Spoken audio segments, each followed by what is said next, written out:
జగారెడ్డికి PCC గిరి Komatireddy sketch ఏమిటో మరి ఇప్పుడు కాంగ్రెస్ లో ఇదే హాట్ టాపిక్. జగారెడ్డిని పీసీసీ చీఫ్ గా నియమిస్తే వచ్చే అసెంబ్లీ ఎన్నికల్లో 100 సీట్లు గెలుస్తామని మంత్రి కోమటిరెడ్డి మాట్లాడారని తెలియగానే కాంగ్రెస్ నేతల మెదళ్లలో రకరకాల ఈక్వేషన్స్ తిరుగుతున్నాయి. జగారెడ్డి పీసీసీ చీఫ్ అయితే మరి మహేష్ గౌడ్ పరిస్థితి ఏమిటి?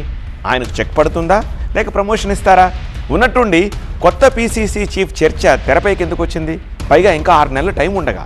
ఫుల్ డీటెయిల్స్ ఎక్స్క్లూజివ్గా. లీడర్ అంటే జగ్గారెడ్డి, మాస్ లీడర్ మా జగ్గారెడ్డి అంటూ చిట్చాట్ లో సంగారెడ్డి నేతకు మాస్ ఎలివేషన్ ఇచ్చారు మంత్రి కోమటిరెడ్డి వెంకటరెడ్డి. అంతటితో ఆగకుండా జగ్గారెడ్డిని పీసీసీ అధ్యక్షుడిని చేయాలన్నారు. మా జగ్గారెడ్డే గనుక పీసీసీ చీఫ్ అయితే గనుక వచ్చే అసెంబ్లీ ఎన్నికల్లో కాంగ్రెస్ పార్టీ 100 సీట్లు గెలుస్తుందన్నారు వెంకటరెడ్డి. ఉన్నట్టుండి కోమటిరెడ్డి పీసీసీ చీఫ్ మార్పుపై ఎందుకు వ్యాఖ్యలు చేశారో అన్నది చర్చనీయాంశమైంది. ఆటోమేటిక్ గా ఇప్పుడున్న పీసీసీ చీఫ్ పరిస్థితి ఏంటి అన్న టాపిక్ వచ్చింది. మంత్రి కోమటిరెడ్డి వెంకటరెడ్డి అంటే ఆషామాషీ లీడర్ ఏం కాదు. కాంగ్రెస్ పార్టీలో అంతర్గతంగా జరిగే చర్చల్లో భాగస్వామ్యం అవుతుంటారు. 6 నెలల్లో పీసీసీ చీఫ్ మహేష్ గౌడ్ పదవీ కాలం ముగుస్తుంది. మహేష్ గౌడ్ కూడా ప్రమోషన్ కోరుకుంటున్నట్టు తెలుస్తోంది. టీపీసీసీ చీఫ్ పదవొచ్చాక ప్రభుత్వానికి, పార్టీకి, జాతీయ నాయకత్వానికి వారధిగా పనిచేసే క్రమంలో ఏఐసీసీతో మహేష్ గౌడ్ కు సాన్నిహిత్యం కొంచెం ఎక్కువే పెరిగింది.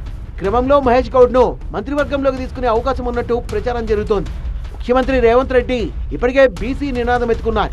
బీసీకి ఉప ముఖ్యమంత్రి పదవి ఇవ్వాలని అనుకుంటున్నారు. ఆ పదవిని మహేష్ గౌడ్కి ఇప్పించాలని భావిస్తున్నట్టు ప్రచారం జరుగుతోంది. అలా జరిగితే మహేష్ గౌడ్ కు డబుల్ ప్రమోషన్ పక్కా. మహేష్ గౌడ్ స్థానం 6 నెలల్లో ఖాళీ అవుతుంది కాబట్టి ఆ స్థానం ఎవరికి ఇవ్వాలన్న చర్చ పార్టీలో అంతర్గతంగా కొనసాగుతున్నట్టు తెలుస్తోంది.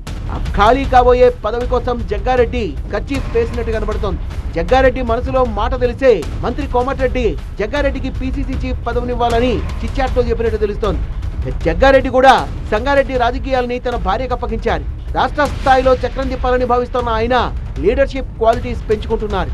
మొన్నటికి మొన్న రాజ్యసభ ఎన్నికల సమయంలో సీనియర్ నేతలు విహెచ్ జట్టి కుసుమకుమార్ కు ఎంపీ పదవులు ఇవ్వాలని ఢిల్లీ వెళ్లి మరీ ఏఐసీసీని కోరారు. సీనియర్ నేతల్ని జాతీయ నాయకత్వం గుర్తించాలంటున్నారు. ఏదైతేనేం టీపీసీసీ చీఫ్ రేస్ మొదలు కాకముందే జగ్గారెడ్డికి ఒక కీలక మంత్రి నుంచి మద్దతు దొరికింది. మొత్తానికి కోమటిరెడ్డి మాటలు కేబినెట్ విస్తరణపై, పీసీసీ చీఫ్ మార్పుపై ఒక హింట్ ఇచ్చినట్టే అంటున్నాయి గాంధీ భవన్ వర్గాలు.